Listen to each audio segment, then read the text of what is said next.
Donc, bienvenue à tout le monde, Bezat Hashem. Aujourd'hui, nous étudions l'Ilou Nishmat Zygmunt Ben Matityahu. Il y a son Yahrzeit cette semaine, que donc c'est mot de Torah, de Mishnah, soit une source d'élévation pour son âme. Donc aujourd'hui, Bezat Hashem, nous continuons le Perek 4, le Perek 4 avec les Mishnayot. Et on va étudier aussi, Dieu veut, le sujet de la Séphira de Da'at. Donc on commence. Mishnah Zain. Nous enseigne Rabbi Ishmael. Rabbi Ishmael Beno Omer Achoser Atzmo Minadin. Rabbi Ishmael, le fils de Rabbi Yossé ben Khalafta. Le Tana qu'on a étudié la semaine dernière. On se rappelle, Rabbi Yossé ben Khalafta est celui qui a écrit le fameux livre Seder Olam, le livre qui rappelle toute la chronologie depuis Adam Rishon jusqu'à la destruction du deuxième Beth Amikdash, un livre très important. Et son fils, donc Rabbi Ishmael, nous dit qu'il vaut mieux éviter de juger, d'être un juge et de juger des situations au tribunal. Pourquoi? Parce que lorsque je fais un jugement et je tranche, il a raison, il n'a pas raison, il doit payer, il ne doit pas payer, automatiquement, ça va embraser, ça va augmenter le chance, la possibilité d'avoir de la haine. Il va dire, ah, mais voilà, je dois lui payer. Ça fait des conflits de dire il a raison, il a tort. Ça, c'est une première chose. Porek, miminu, eva. Et une deuxième chose que c'est problématique, c'est peut-être que je vais me tromper. Si je suis un Dayan, je me trompe. Qui doit payer, qui ne doit pas payer? Je cause du vol, d'une certaine manière. Et la troisième chose qui est problématique, c'est quand je prends en considération un cas de bed-din, de tribunal, à ce moment-là, les gens doivent faire des serments, doivent jurer. Et on sait que dans la Torah, c'est très grave de jurer le nom d'Hachem et de dire des choses fausses. Mais quand quelqu'un jure, il y a peut-être des chances qu'il ne dit pas la vérité. Donc, c'est pour ça que Rabbi Ishmael dit, si on peut éviter le tribunal et qu'on arrive à trouver un compromis avant d'aller au tribunal, c'est beaucoup, beaucoup mieux. Les compromis, voilà, on essaie de trouver un compromis entre les deux, que les deux ils sont contents, qu'on n'a pas besoin d'aller jusqu'au tribunal, qu'à ce moment-là, on doit décider qui a raison, qui a tort. Si on arrive à trouver un compromis avant, c'est beaucoup, beaucoup mieux. À ce moment-là, on évite des raisons de haine, on évite des serments qui sont faits d'une manière fausse, on évite le vol. C'est vraiment conseillé par Rabbi Ishmael. Et dernière chose qui nous enseigne Rabbi Ishmael, Ve'agas libo be'ora'a shote racha ve'gazouar. Quelqu'un qui est très sûr de lui dans sa décision en tant que juge.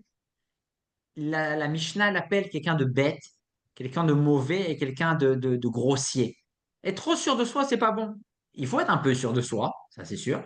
Quelqu'un qui est trop sûr de soi, c'est très dangereux, c'est très destructeur.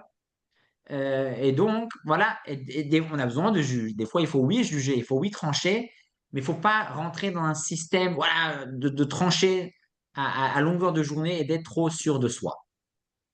Mishnah traite, deuxième Mishnah. Ouaya Omer, donc Rabbi Ishmael disait, Alte Idan Yechidi. Rabbi Ishmael dit, il ne juge pas tout seul. On sait que dans la halakha, il y a deux sortes de tribunaux, pardon. Il y a euh, tout ce qui relève de la finance. Il doit payer, il ne doit pas payer, il a volé, il n'a pas volé. Ce genre de litige, on peut le gérer en étant Dayan unique. Pas besoin de 3 Dayanim ou 10 Dayanim. Tout seul, un Dayan peut gérer cette situation. Quand bien même, nous enseigne Rabbi Ishmael, même si je peux juger tout seul, il vaut mieux que je juge à plusieurs. Il vaut mieux que je organise qu'on ait plusieurs pour pouvoir juger. Pourquoi? Parce que le seul qui est seul à bord, c'est Hachem. Hachem, c'est le seul force qui peut dire je suis tout seul. Quand quelqu'un il juge tout seul, d'une manière ou d'une autre, c'est comme s'il se prend pour Dieu. Shen Dan Yechidi et la Seulement Dieu, c'est le seul qui peut juger j'ai tout seul.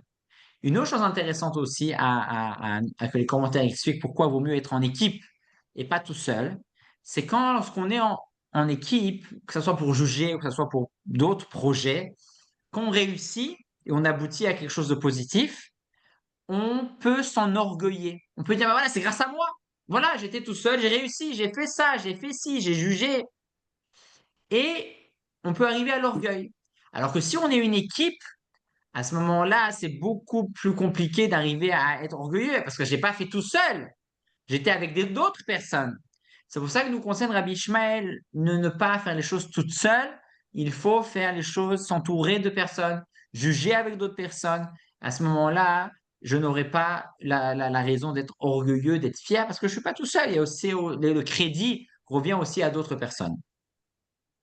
Termine Rabbi Ishmael, Ve'al tomar kabou da'ati. Rabbi Ishmael dit ne recevez pas. Une personne ne peut pas dire, voilà, tu dois accepter mon avis. Moi, j'ai plus d'expérience, accepte ce que je dis. Non. Dans la halakha, on va d'après la majorité. Si la majorité, il dit A, eh ben même toi, avec ton expérience, tu connais plus, tout ça, tu dois te rabaisser à la majorité. C'est ce que nous dit la Mishnah, Al tomar kabludat. Il ne dit pas recevez mon avis. Shehen rasha'in veloata, parce que eux, la majorité, ils peuvent te dire à toi de les suivre. Mais toi, tout seul, tu ne peux pas dire aux autres de te suivre. Donc ça, c'est les deux premières Mishnayot qui sont très importantes par rapport au jugement. Mishnah tête. Neuvième Mishnah.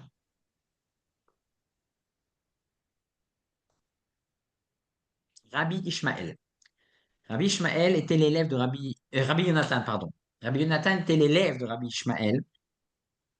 D'ailleurs, Rabbi Yonatan apparaît énormément dans les Midrashim, car on sait que Rabbi Ishmael a écrit le Midrash Mechilta sur Chumash Shemot, le Midrash Sifri sur le Chumash Bamidbar. Et donc, Rabbi Yonatan était beaucoup avec son maître et il apparaît énormément dans les Midrashim. Et Rabbi Yonatan nous dit quelque chose de très important. Kol HaMekayem Torah Me'oni, tout celui qui accomplit la Torah dans la pauvreté, il n'a pas évidemment tout ce qu'il faut, mais il fait ce qu'il faut et il se débrouille, bien il n'a pas tous les moyens financiers ou autres. Nous promet Rabbi Yonatan, celui qui commence comme ça, finalement, il aura tout ce qu'il faut. Finalement, il aura la richesse qu'il faut pour accomplir Torah ou mitzvot. Et d'ailleurs, le Midrash relie cet enseignement à l'histoire de Shlomo HaMelech. Vous connaissez tous l'histoire au moment où Akadosh Baruch Hu a dit à Shlomo, choisis ce que tu veux. Dis-moi ce que tu veux, je te donne. Et Shlomo était devant un dilemme, il ne savait pas quoi demander. Il a dit, tu sais quoi, je veux la sagesse. Et Hachem a beaucoup aimé sa réponse. Et il a dit, tu sais quoi, comme tu as choisi la sagesse, tu as su pointer du doigt ce qu'il faut, je vais te donner aussi tout ce qu'il y a autour. La longue vie, la richesse, la sécurité, la protection, tout. Et donc de là, on apprend que quelqu'un qui accomplit la sagesse de la Torah, finalement, il ne va pas avoir juste la sagesse de la Torah, il va avoir aussi tout ce qu'il y a autour, comme nous dit cette Mishnah. Et la Midrash nous dit, c'est comme l'exemple de quelqu'un dont le roi lui a promis, lui a dit, dis ce que tu veux, une chose, je te la donne. Et à certains conseillers, on dit à cette personne, tu sais, demande la fille du roi en mariage et il va te la donner. À ce moment-là, tu vas avoir aussi la richesse du roi et plein d'autres choses. Et donc, pareil, si on a la sagesse de la Torah, on va pas que avoir la sagesse de la Torah, on va automatiquement avoir toutes les bonnes choses qu'il y a autour. Comme cette personne qui a très sagement choisi la fille du roi. Et à ce moment-là, quand il s'est marié avec la fille du roi, eh ben, il avait accès à ça, il avait accès à ci, il avait ça, il avait ci. Donc, on s'attache à la Torah, c'est pas juste la Torah qu'on a. Toutes les bonnes choses qu'il y a autour, on va aussi les avoir. Et d'ailleurs, la Chassidoute aussi apprend de cette histoire de Shlomo HaMelech que lorsque Shlomo HaMelech, étant donné qu'il était le roi, et il a choisi ce qui était correct pour lui, c'est-à-dire il a su se concentrer sur sa shlichut, sur sa mission, c'est-à-dire qu'il doit être sage pour influencer, pour diriger le monde. Et Hachem a dit, ah, j'aime ce que tu fais. Tu sais te concentrer sur ta shlichut et pas t'éparpiller à droite, à gauche. Je vais te donner en récompense non seulement t'aider à réussir ta shlichut, réussir ta mission, c'est-à-dire d'être sage. Un roi, il doit être sage. Un roi, qu'est-ce qu'il a besoin, un roi? Un roi, il a besoin de sagesse pour savoir gérer son royaume. C'est ça la base. Donc, comme Shlomo, tu as su pointer du doigt qu'est-ce qui est ta spécialité, je te donne la bénédiction que aussi tout ce qu'il y a autour, et la longue vie, et la richesse, et la santé, tu vas aussi avoir. Et pareil, nous aussi, chacun de nous, on est comme Shlomo Améler, on n'est pas des rois, mais on a tous une mission, on a tous un royaume personnel à construire. Et la difficulté, c'est de savoir pointer sur c'est quoi ma mission. Et si je pointe sur c'est quoi ma mission et je me concentre sur ça, je ne m'éparpille pas, automatiquement Hachem va me donner aussi tout ce que j'ai besoin autour. Ce n'est pas évident, mais c'est ça quelque chose de très important que nous apprend Shlomo Ameler. Que si on sait se concentrer sur quelque chose, tout le reste qu'il y a autour, on l'aura, comme nous dit Rabbi Yonatan, que si j'accomplis Torah au mitzvot dans la pauvreté, à la fin même la richesse, je l'obtiendrai. Et pareil à l'inverse. Si j'ai tout ce qu'il faut et je ne fais pas ce que je dois faire, je ne fais pas Torah au mitzvot, à ce moment-là, malheureusement, Hachem peut me retirer tous les moyens qu'il m'a donnés, car il voit que je n'accomplis pas ma mission. Mishnah Yud, Rabbi Meir. Rabbi Meir, un des grands Tanaïm, on dit même que Stam Mishnah Rabbi Meir, que lorsque dans le Talmud, dans la Mishnah, il y a un certain enseignement sans auteur, le Talmud nous dit qu'à ce moment-là, ça veut dire que c'est Rabbi Meir. Par défaut, une Mishnah, c'est Rabbi Meir, l'auteur. Rabbi Meir est donc aussi appelé Rabbi Meir Balanes. Il est enterré à Tveria, enterré debout, très très spécial.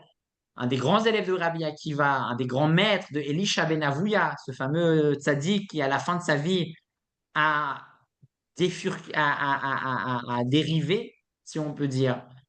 Rabbi Meir est aussi appelé le déracineur de montagne. Il était tellement puissant dans son étude, c'est comme il avait tellement une force, c'est comme s'il déracinait des montagnes. Et Rabbi Meir nous dit quelque chose de très important. Si on veut réussir dans l'étude, dans l'accomplissement des mitzvot, dans la spiritualité, on doit automatiquement diminuer les affaires. On ne peut pas tout avoir. On ne peut pas être à fond dans les affaires et en même temps être à fond dans la spiritualité. Ça ne marchera pas. Si je veux réussir dans la spiritualité, dans l'étude, dans l'accomplissement des mitzvot comme il le faut, alors je dois pas arrêter de travailler, mais diminuer et savoir sur quoi est l'essentiel. D'où apprend ça Rabbi Meir? Il apprend ça d'un passouk dans le Chumash Devarim, euh, qu'on va bientôt lire Bezrat Hashem dans ces prochaines semaines à la fin du Chumash Devarim, là où la Torah nous dit, je pense c'est dans Vezot Abracha, où le fameux passouk qui karov elecha adavar me'od, que la Torah comme quoi elle est proche de toi. Velo me'ever layamhi, la Torah elle n'est pas de l'autre côté de la mer. Et donc de là, les Chachamim ont appris qu'à l'époque, les gens qui voyageaient, qui prenaient le bateau, c'était des gens qui faisaient du business, qui faisaient des affaires. Mais le passouk nous dit, la Torah, elle n'est pas là-bas, elle n'est pas de l'autre côté de la mer. Tu n'as pas besoin d'aller très loin. Donc de là, on apprend qu'il faut diminuer, faire ce qu'il faut. Il ne faut pas être non plus vivre, être inconscient, mais faire ce qu'il faut et le reste, être dans l'étude, être dans les mitzvot, être dans la spiritualité. Et encore une fois, cette histoire, c'est quelque chose de très personnel, très relatif. Chacun, il a un autre dosage entre travail et spirituel. On ne peut pas se comparer, on doit chacun honnêtement se demander à soi-même où je suis, qu'est-ce que je fais, est-ce que j'exagère d'un côté, pas de l'autre. C'est chacun doit se poser, donc ça sert à rien de regarder comment c'est chez les autres. On doit se poser moi-même. Peut-être je peux diminuer un peu ça, rajouter un peu ça, et à ce moment-là, on arrive à un bon dosage. Continue Rabbi Meir, Rabbi Meir nous dit qu'on doit être humble devant toute personne, c'est-à-dire apprendre de tout le monde, même quelqu'un qui est plus petit que moi, je dois aussi apprendre de lui. Et Rabbi Meir continue, c'est lié à ce qu'on a étudié dans la Mishnah précédente, si quelqu'un a l'occasion d'étudier et il n'étudie pas, Malheureusement, Hachem, à ce moment-là, va lui donner des vraies raisons pour ne pas étudier. Des fois, on a le temps. Il va faire autre chose, malheureusement. Il ne faut pas jouer à ça. Parce que si on joue à ça, après, Hachem nous donnera des vraies raisons pour, comme quoi on n'aura vraiment plus le temps. Donc, si on a le temps, il faut y aller. Il faut y aller. Et à ce moment-là, Hachem, Bezrat Hachem nous aidera à pouvoir continuer dans ce chemin-là. Et si tu t'investis dans l'étude, Rabbi Meir promet une grande récompense. Quelque chose d'intéressant, une petite histoire, anecdote intéressante du Or HaChaim. Or HaChaim, un des grands tzaddiks du Maroc, Rabbi Chaim Ben Attar, qui a vécu à la même époque que le Baal Shem Tov. On dit même que si le Or HaChaim avait rencontré le Baal Shem Tov, Mashiach serait là. Malheureusement, ils ne se sont pas rencontrés. Et le métier de Rabbi Chaim Ben Attar, il travaillait, il produisait des bijoux. Et une fois, il a eu un contrat de préparer des bijoux pour la fille du roi. Mais lui, il avait une règle qui travaille au jour le jour. Ce qu'il a besoin, il, il fait. Il ne fait pas des grandes réserves d'argent à droite, à gauche. Il a besoin, il étudie. Il a plu, il va travailler. Encore une fois, chacun à son niveau, on doit apprendre de cette histoire. On n'est pas tous au niveau du Or HaChaim, mais on doit essayer de tendre vers ça. Et un jour, comme il était très lent, il ne travaillait pas beaucoup, que quand il avait besoin, il travaillait, il a été puni. On lui dit, mais qu'est-ce que tu fais? On t'attend, la fille du roi, elle a besoin de bijoux, qu'est-ce que tu trafiques? Et lui a dit, moi, j'ai pas besoin d'argent pour l'instant, je travaille bien, excusez-moi. Il a été jeté à la cage au lion et par miracle, il a été sauvé. Pas par sa gdoucha, par sa émouna. Donc là, c'est quelque chose qu'on apprend vraiment. Il faut essayer de, chacun à son niveau, de tendre vers ça et on verra Bezrat Hashem tous des grands miracles. Lechaim, Lechaim. Chaim. C'est Mishnah qui est... Aleph, 11, 11e Mishnah. Rabbi Eliezer. Rabbi Eliezer ben Yaakov. Rabbi Eliezer, l'élève de Rabbi Akiva. L'ami de Rabbi Meir, qui est d'ailleurs l'auteur de la Mishnah de Masechet Midot, la Mishnah qui parle des mesures du Beth Amikdash. Il nous dit la chose suivante. Aose mitzvah achat, konelo praklit echad. Quand on fait une mitzvah, on crée littéralement un ange. On crée un ange qui nous protège. Mais si on fait une avéra, on crée un ange accusateur, malheureusement. Donc on doit savoir ce qu'on fait et ce qu'on ne fait pas. C'est pas, ça a des conséquences très pratiques. Et finalement, tchouva ou masim tovim, qui tris minapuranut, chaque action de tchouva, de repentir, de retour, pardon, de retour à Hachem. Et de bonnes actions sont comme un bouclier, comme une porte qui nous protège de la punition. Donc ça, c'est ce que nous enseigne Rabbi Eliezer ben Yaakov. Deuxième partie de la Mishnah, Rabbi Yochanan Sandla. Il est appelé Rabbi Yochanan Sandla pour deux explications. Première explication, nous dit les commentaires, car son métier était de fabriquer des sandales. Sandales, sandlar, c'est la même source. Deuxième explication, car il est né dans la ville d'Alexandria, en Égypte, et comme il vient de là-bas, c'est pour ça qu'il est appelé Rabbi Yochanan Sandla. On sait aussi d'ailleurs que le Magui de Mézérich vient de sa famille. Le Magui de Mézérich est un descendant de Rabbi Yochanan Sandla.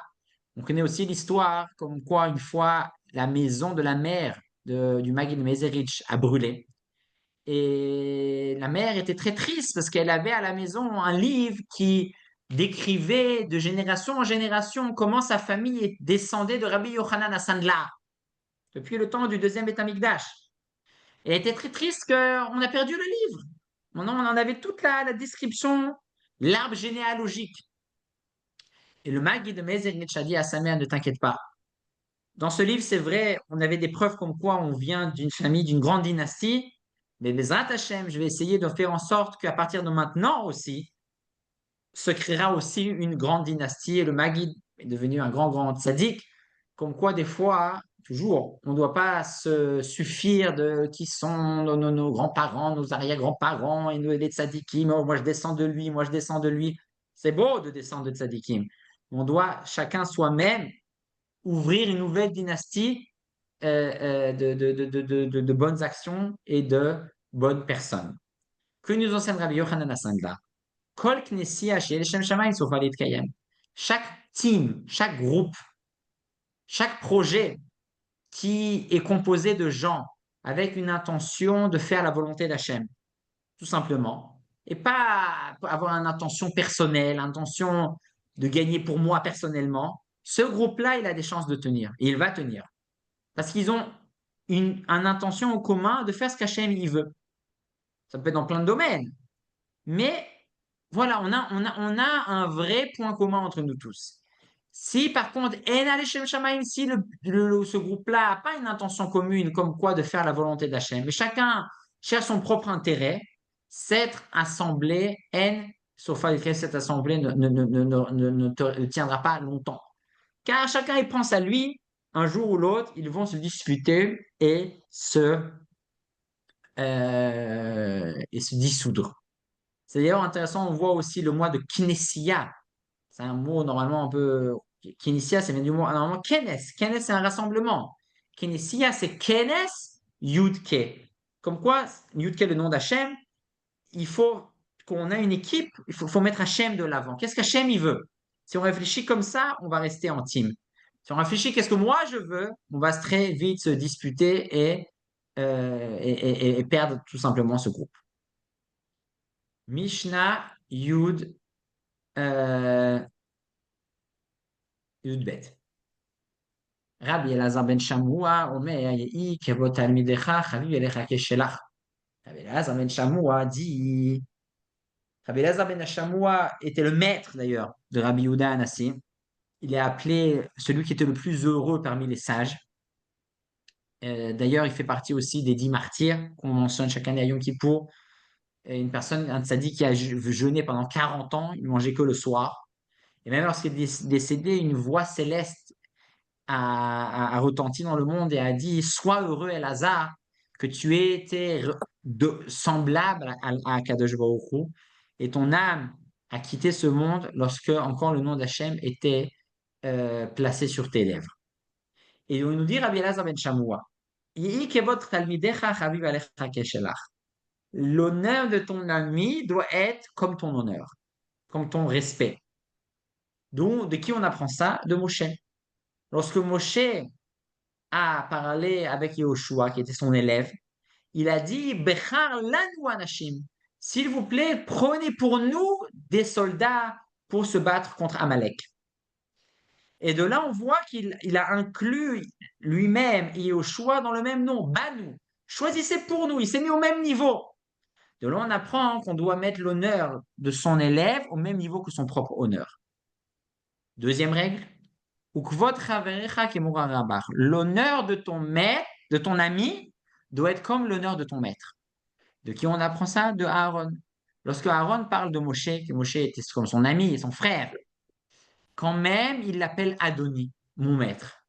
De là, on apprend comme le même, lorsque quelqu'un est mon ami, je dois considérer son honneur comme mon maître. Et enfin, Umora Rabar et Mora Shamaim, l'honneur de ton ami doit être comme l'honneur d'Hachem. Et c'est quelque chose de très intéressant. On apprend ça d'ailleurs du pasuk Et Hachem Eloker Atira, tu craindras Hachem. Normalement, le mot Et vient toujours pour rajouter quelque chose. Comme par exemple, Kabet Et Avicha, tu respecteras ton père. Pourquoi il n'est pas marqué Kabed Avicha? Pourquoi Et Avicha? Car de là, on apprend qu'il ne faut pas seulement respecter le père et la mère, mais aussi le grand frère, le frère aîné. Respecter le frère aîné, c'est d'une certaine manière respecter son père ou sa mère. Mais lorsque les Chachamim sont arrivés au Passouk comme quoi il faut craindre Hachem, là-bas aussi le Passouk dit Et Hachem Elokecha Tira, tu craindras Hachem. Mais qu'est-ce qu'on peut rajouter à part Hachem? Qu'est-ce qu'on pourrait craindre à l'image d'Hachem? C'est bizarre. Jusqu'à est arrivé Rabbi Akiva et il a tout simplement dit: Oui, je sais, c'est les sages. Les sages, on doit craindre les sages comme si on craignait Hachem. Au même niveau, comme nous dit Rabbi Elazar ben Shamoua. Ou Mora Rabar, qui est Mora Shamaim, la crainte de ton maître doit être comme la crainte du ciel. Les commentaires d'ailleurs expliquent que la nature humaine, c'est toujours de sous-respecter la personne qui est en face de moi. Si je dois donner beaucoup de respect, je vais toujours donner un peu moins que ce qu'il faut. C'est la nature humaine. C'est pour ça que Rabbi Elazar ben Shamoua nous conseille toujours de considérer la personne au grade d'en dessus.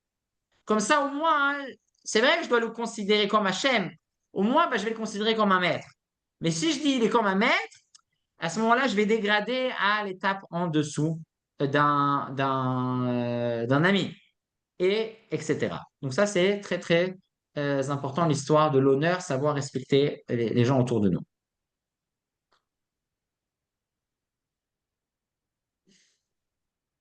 Rabbi Yehuda. Rabbi Yehuda Omer, et Vezaïr Betalmud, Sheshiga Talmud Olazadon. Rabbi Eliezer a dit, quand on étudie, il faut faire très attention. Pardon, pas Rabbi Eliezer, Rabbi Yehuda. Rabbi Yehuda est le Tana le plus mentionné dans toutes les Mishnayot. Un élève de Rabbi Tarfon, Rabbi Akiva, donc quelqu'un de très très important. Il nous dit que dans l'étude, il n'y a pas d'erreur. Dans l'étude, si je fais une erreur, eh ben, c'est considéré pour moi comme si j'avais fait exprès.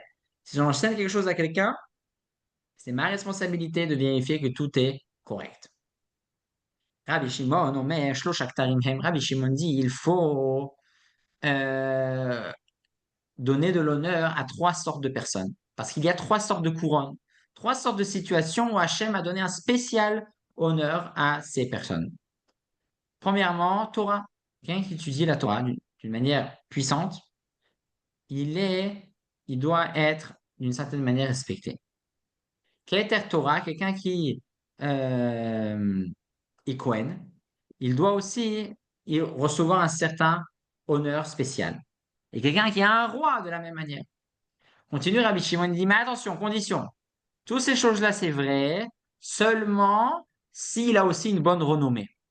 Si le Kohen il a une bonne renommée, comme quoi il fait bien son travail, c'est une bonne personne, alors il pourra recevoir ce spécial traitement, ce spécial honneur. Si par contre non, alors non. Pareil pour un roi. Un roi, ça ne suffit pas d'être roi. Ça ne suffit pas d'être Kohen ou Kohen Gadol. Tu es Kohen Gadol, quoi la kavod. Prouve-nous que tu es bien. Que dit le peuple par rapport à ça? Donc ça, c'est le Shem Tov. Si j'ai un bon renommé, alors c'est Omed Alehen, ça se tient sur ces trois couronnes. Yudalet, Mishnah 14.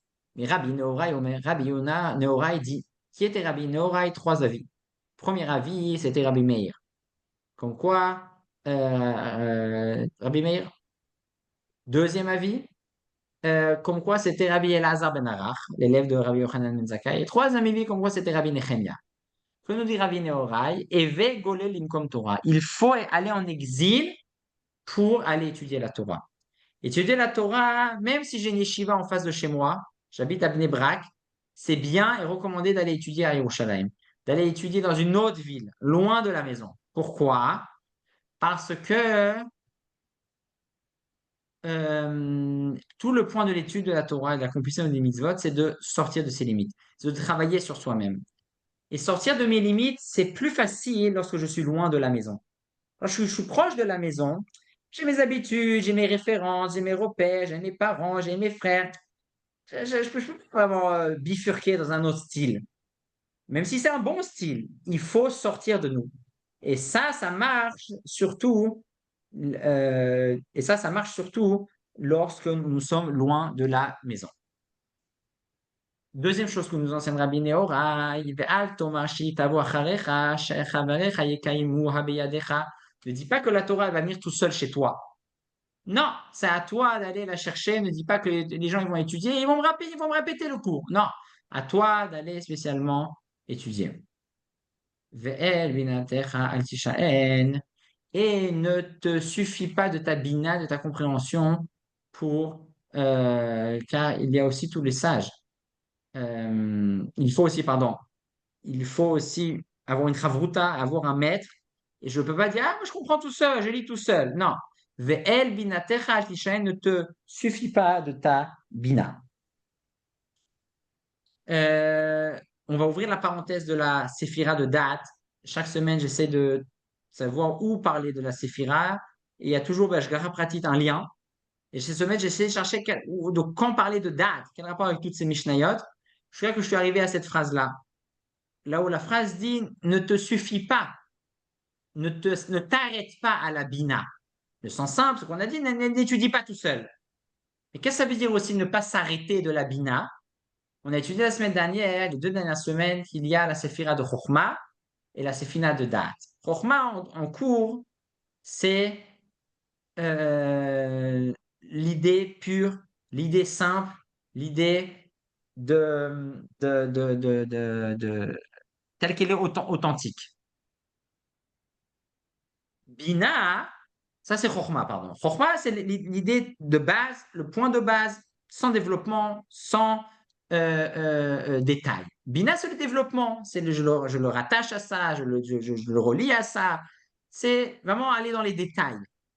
Mais nous dit la Mishnah, ne t'arrête pas à Bina. Il faut aussi continuer avec Da'at. Qu'est-ce que Da'at? Da'at, en un mot, c'est chibour, attachement.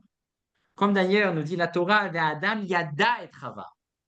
Adam a connu Chava, yada de la même racine, Da'at, que c'est un attachement. Adam s'est attaché, s'est rattaché à Chava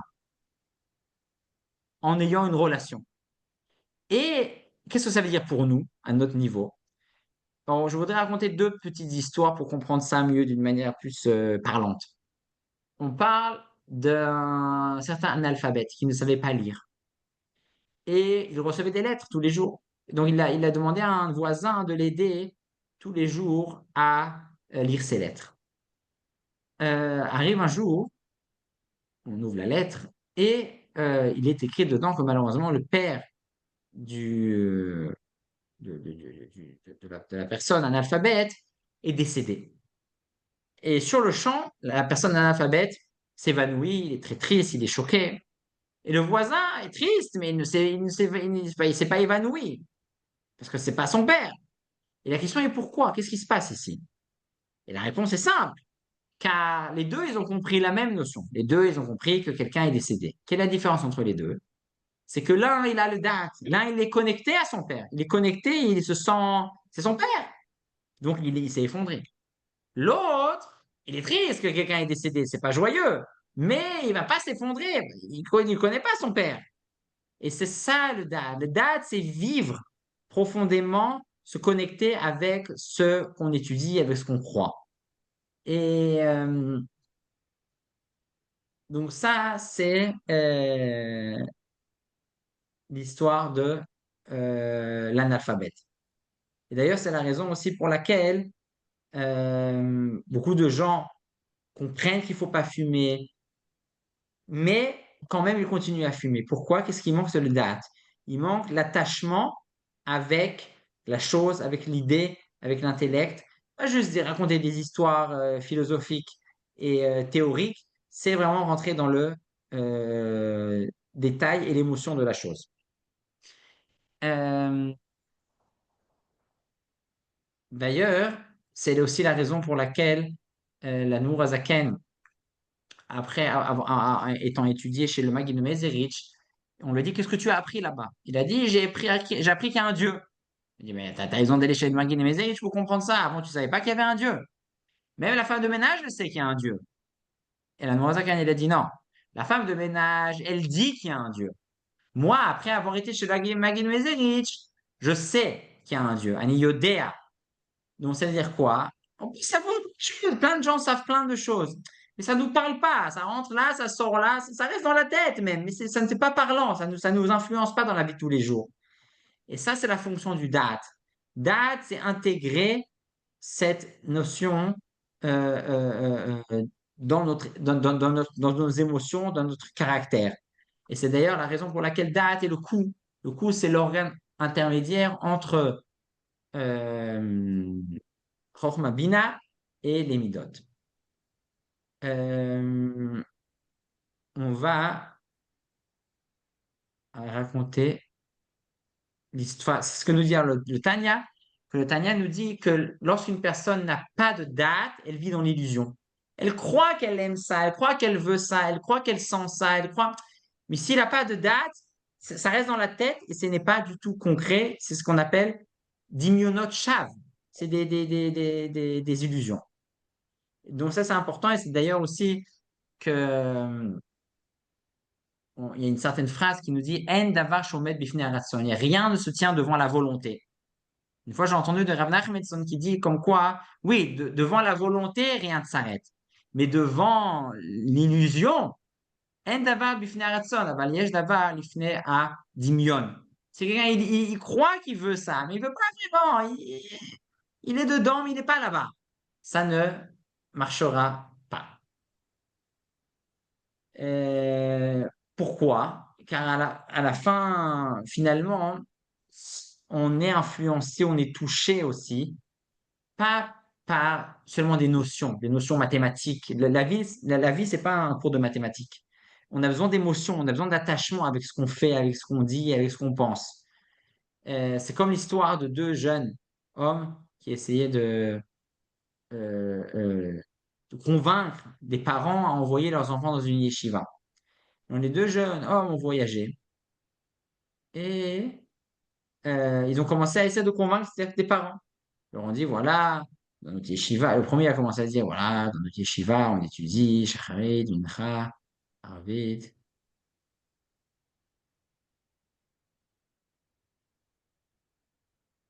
Et donc, excusez-moi, le, ces deux jeunes-là, ces deux jeunes-là ont commencé à faire du marketing. Le premier a dit, voilà, on est dans une yeshiva, on étudie la Gemara, on étudie la Chassidut, on est sérieux, on fait des tests. Bon. Le deuxième a commencé à dire, chers parents, dans notre yeshiva, on étudie tous les jours la Gemara, on étudie la Chassidut, on fait des tests pour encourager les élèves à étudier. Dans quel yeshiva vous allez envoyer votre enfant? Chez le premier ou chez le deuxième? Chez le Deuxième. deuxième. Deuxième. Et ils ont dit pareil. Mais oui, parce que un, il est attaché à ce qu'il dit. L'autre, il dit, c'est vrai sûrement, mais il est pas attaché à ce qu'il dit. Il vit pas avec ce qu'il dit. Ça parle pas. Le monde, c'est pas un cours de mathématiques. Le monde, qu'est-ce qui nous convainc à la fin? C'est aussi les émotions, où la personne est. Donc c'est très très important ça, c'est ça le date. Date, c'est se connecter avec ce qu'on a compris, de vivre avec ce qu'on a compris et pas juste dire ce qu'on a compris. Et comment y arriver? Ok, ben je veux bien y arriver aux dates, mais comment j'y arrive? Donc la Chassidut donne plusieurs conseils. Premièrement, de réviser. Encore une fois, encore une fois, encore une fois, encore une fois. À la fin, je vais toucher, ça va me parler. Plus que si je le lis une fois. La Chassidut, le Rabbi Rayat, je pense, parle de chant, de nigunim. Quand on chante un nigun, on intériorise ce qu'on a compris. Et, euh, et donc, c'est très important d'intérioriser. Par exemple, il y a beaucoup de gens qui savent, qui comprennent que fumer, c'est pas bien, mais ils fument encore. Pourquoi? Parce qu'ils n'ont pas intériorisé. Ils ont compris, noir sur blanc, que c'est pas bien, mais ils sont pas convaincus. Ils sont convaincus. Ils ont compris, mais ils vivent pas avec. Et donc, ils continuent à fumer. Ils n'ont pas le date. Et dernier point sur le date qui est important, nous dit le Passouk, je pense dans Kohelet, Yosif date, Yosif machov. Quelqu'un qui a trop de dates, il souffre. Pourquoi? Et aussi l'autre côté le revers de la médaille. Date, encore une fois, c'est aller dans les détails. Quelqu'un, il va dans les détails, il va se connecter avec ce qu'il est en train de faire, avec ce qu'il est en train d'étudier. Il va dans les détails. C'est bien d'aller dans les détails. Mais si je vais trop dans les détails, et je vais dans les détails dans des choses où il n'y a pas besoin d'aller dans les détails, je vais souffrir de ça. Des fois, il y a des gens, des fois nous tous, on s'attarde sur des choses, il n'y a pas besoin de s'attarder. Date, il faut savoir à quoi et dans quoi s'attacher, pas dans n'importe quoi. Quelqu'un, je sais pas moi, il va choisir de l'eau, il va s'attarder sur disant quelle bouteille d'eau acheter. Calme, achète de l'eau et passe à la suite. Quelqu'un, il va acheter une table. Ok, réfléchis, ne passe pas 10 ans à savoir quelle table tu vas acheter. Par contre, tu veux acheter, je sais pas, quelque chose de plus important, alors là, oui. faut savoir quand allumer le date. Pas tout le temps. Quelqu'un qui utilise trop de dates au mauvais moment, hein, il va de ça en souffrir, comme nous dit le Passouk, Yosif Da'at, Yosif Marov. Il va avoir de Kiev. Donc ça, c'est, comme nous a dit la Mishnah, il ne faut pas se suffire de Chokhmah et de Ve'al, comme nous a dit la Mishnah précédente, Ve'al binater al tisha'en. Ne te suffit pas de la bina. Le sens simple de la Mishnah, c'est de dire, ça ne suffit pas d'étudier tout seul. C'est étudier en Chavruta. Mais on peut aussi expliquer, si on veut, que Chokhmah et Bina ne se suffit pas. Il faut aussi passer à date si on veut avancer dans la vie. Et on passe à la dernière Mishnah pour aujourd'hui, la Mishnah 15, Rabbi Yannai. Rabbi Yannai était un des derniers Tanaïm qui a vécu au temps de la destruction du Beth Amikdash. Et il est mentionné uniquement une fois dans les Mishnayot. Et il nous dit comme quoi on ne comprend rien dans ce monde-là. Des fois, il y a des gens bien, ils ont des souffrances. Il y a des gens méchants qui ont la réussite. On n'a pas le disque pour comprendre ça. On doit le savoir. Parce que des fois, on essaye de comprendre et on est frustré. Il faut savoir qu'on ne peut pas comprendre. Ça, c'est le premier enseignement de Rabbi Yannai, très important. Rabbi Matzia ben Charash, un autre Tana très important qui a fini par fonder une yeshiva à Rome, quelque chose de très spécial pour l'époque, il nous dit Eve Magdim Bishlom Koladam, sois toujours le premier à dire bonjour. N'attends pas que l'autre te dise bonjour pour lui répondre. Dis-toi en premier bonjour. Très important. Deuxième conseil de Rabbi Matzia Veve Zanav Arayot, tu dois être à la queue des lions. C'est-à-dire, il vaut mieux être le dernier des bons que le premier des nuls. Roche la ne sois pas le meilleur des renards. Renards, c'est les nuls. Il vaut mieux être à la queue des lions qu'à la tête des renards. J'ai entendu un show de Rav Nachman où il amène comme quoi dans le Talmud de Yerushalayim, le Yerushalmi, c'est écrit exactement le contraire. Comme quoi qu'il faut être à la tête des renards et pas à la queue des lions. Alors, comment ça marche? L'explication qu'il donne est la suivante. Ça dépend. Si je suis un débutant, vaut mieux que je sois à la tête des renards. Vaut mieux que je sois à la tête des nuls. Parce que ça me donne de la confiance. D'accord, mais au moins, des nuls, je suis le meilleur. On a besoin tous de sentir qu'on est bon. Si je commence directement dans la cour des grands et que je suis le nul, c'est impossible que je ne vais pas tenir longtemps. Et donc, c'est pour ça que c'est important que c'est important ça dépend. Si je suis au début du chemin, alors je dois être le meilleur des nuls. Parce que je vais avoir la confiance, je suis le meilleur. Après, il ne faut pas se suffire de ça et rester le meilleur des nuls toute sa vie. Après, il faut se lancer dans la cour des grands et là-bas, se battre pour évoluer. Donc, on va résumer ce qu'on a étudié aujourd'hui. Plusieurs Mishnayot importantes. Le fait d'essayer de trouver des compromis si on peut avant de passer au tribunal, c'est mieux. Si on n'a pas le choix, il n'y a pas le choix parce que ça nous protège de la haine, du vol, des serments en vain. Il ne faut pas être trop sûr de soi lorsqu'on juge. Il ne faut pas juger tout seul, juger en équipe. Il ne faut pas dire aux autres juges, vous devez accepter mon avis. Non, on va d'après la majorité. Rabbi Yonatan nous dit, si on commence à faire ce qu'il faut, à étudier la Torah, à faire le mitzvah dans la pauvreté, on finira par le faire dans la richesse. Et si on a tout ce qu'il faut et on ne fait pas ce qu'il faut, Chaz v'Shalom, on peut perdre la richesse. Rabbi Meir nous dit, si on veut être dans la Gdusha, il faut diminuer les business. On ne peut pas faire du business à fond et être à fond dans la Gdusha. Ça ne marche pas. Il faut être humble.